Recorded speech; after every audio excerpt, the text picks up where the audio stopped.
ভারত থেকে আসা ঢলের পানিতে রাতারাতি তলিয়ে গেছে চাঁপাইনবাবগঞ্জের গোমস্তাপুর উপজেলার কুজাইন বিলের ৪৫০ বিঘা জমির বোরো ধান। গত দুদিন ধরে মহানন্দা নদীর একটি শাখা দিয়ে আসা পাহাড়ি ঢলে এই বিপর্যয় দেখা দেয়। পাকা ফসল তলিয়ে যেতে দেখে দিশেহারা হয়ে পড়েছেন স্থানীয় চাষিরা। কৃষকরা জানান, বিলের নিচু এলাকায় পানির বেগ এত বেশি ছিল যে ফসল কাটার সময়টুকুও পাননি তারা।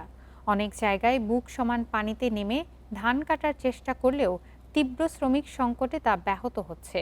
কৃষি অফিসের তথ্যমতে কুজাইন বিলে আবাদ হওয়া ২,০৫০ হেক্টর জমির অর্ধেক ধান কাটা শেষ হলেও হঠাৎ আসা ঢলে প্রায় ৬০ হেক্টর বা ৪৫০ বিঘা জমি নিমজ্জিত হয়েছে।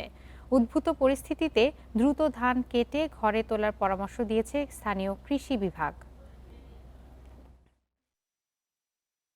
কৃষকদের সাথে আমরা কথা বলেছি।